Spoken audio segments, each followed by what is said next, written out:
Siapa yang akan tersingkir dari starting 11 jika timnas Indonesia memasukkan Emil Audero, Dan James, dan juga Joy Peldu-Pessi dalam formasi?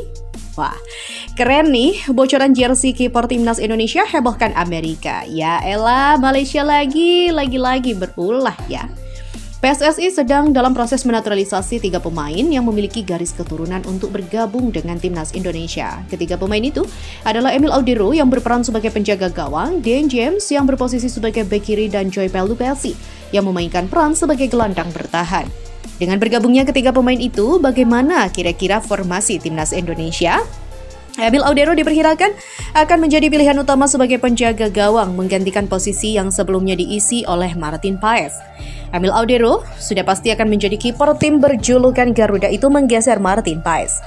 Berdasarkan pengalaman sebelumnya, Patrick Kluivert yang kini melatih timnas Indonesia kemungkinan besar akan memilih formasi 4-2-3-1. Di mana formasi ini merupakan strategi yang sering digunakan saat masih melatih Adana Demirspor sebelum bergabung dengan tim Garuda.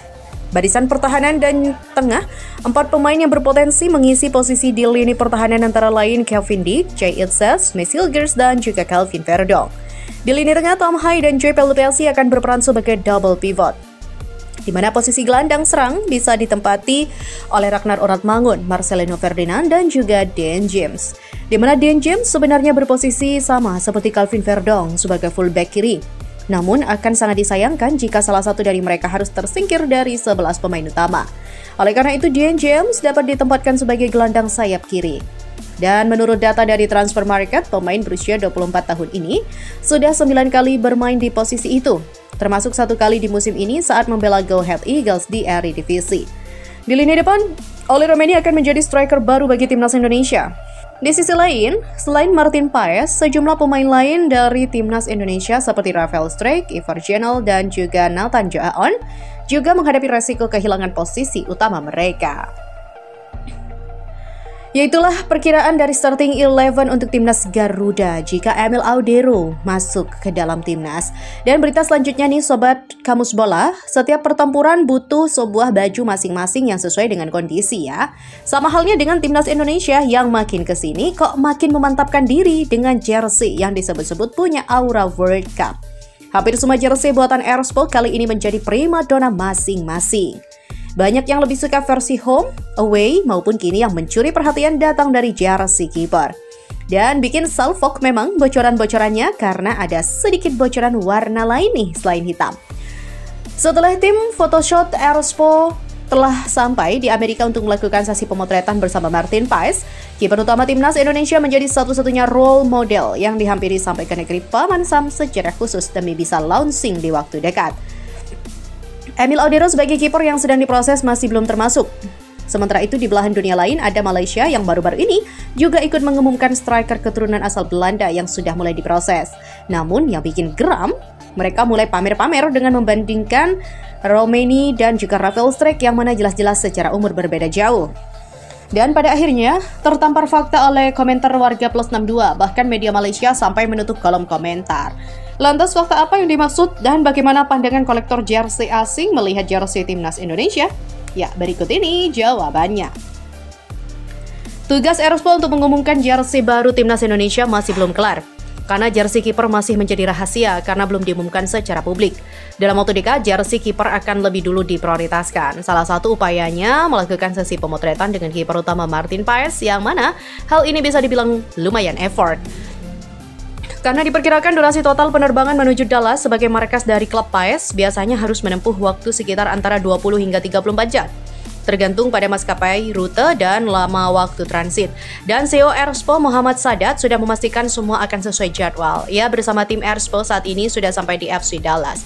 Seperti yang terlihat dalam unggahan Fardi Bahdim, terlihat mereka menyaksikan laga pembuka MLS yang dijalani Paes dan FC Dallas kontra Houston Dynamo.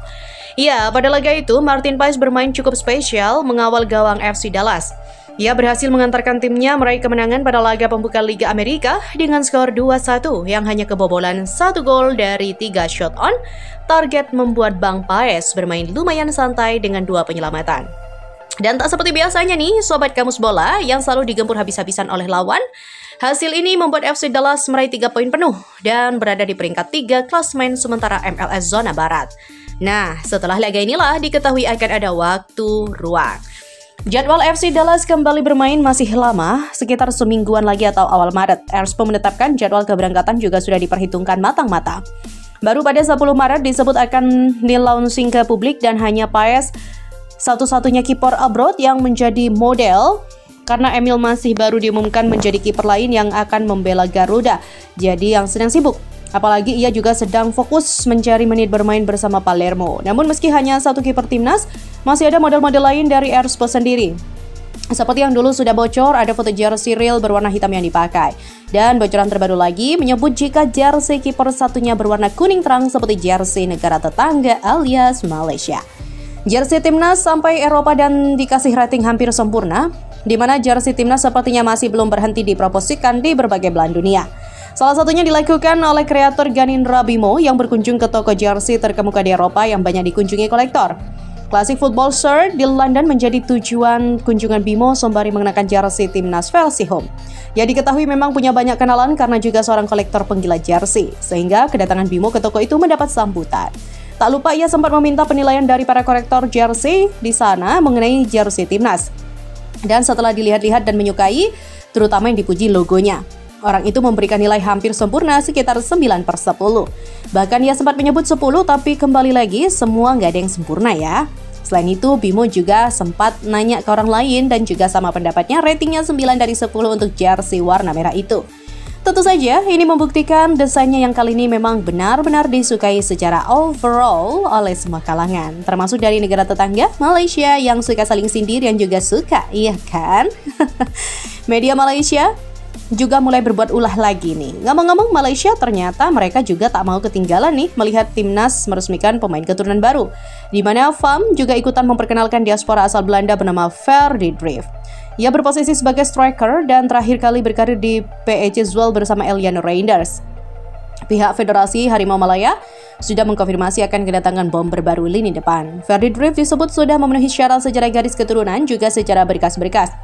Presiden baru FAM, Dato' Juhairi Muhammad Ayub, saat ini dilaporkan memang sedang gencar-gencarnya untuk memproses layaknya PSSI mengatasi persaingan di kualifikasi Piala Asia 2027. Namun yang bikin warganet Indonesia kesal, media Malaysia menyindir-nyindir timnas Indonesia dengan cara membandingkan Ole Romeni dan Rafael Strijk dengan cara perbandingan gol dengan striker 27 tahun milik mereka. Palato_bola menyebut Ferdy Drift menjadi pertama dan satu-satunya penyerang keturunan yang punya grade A. Ole Romeni dan Rafael Strijk dicap nggak sebanding karena gol striker keturunan Malaysia sudah lebih dari 70 gol. Sedangkan diaspora Indonesia masih minim gol di kancah Eropa. Jika benar Ferdy Drift menjadi penyerang warisan pertama, catat ya lebih 70 gol di liga tertinggi Eropa. Ole Romeni dan Rafael Strijk penyerang berbakat dengan total kurang 40 gol di Eropa. Lebih lanjut menanggapi hal ini, ternyata netizen Indonesia sangat gercep banget.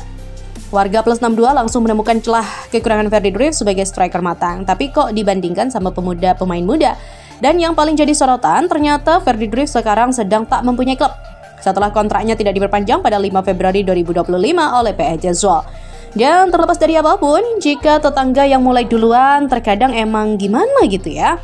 Namun juga jangan terlalu berlebihan lah, mending fokus sama timnas Indonesia aja, biar makin mendunia, termasuk jersey timnas yang makin dikenal di mancanegara. Jadi itulah berbagai sorotan terkait jersey timnas yang mencuri perhatian hingga mendapatkan rating dari kolektor jersey Eropa.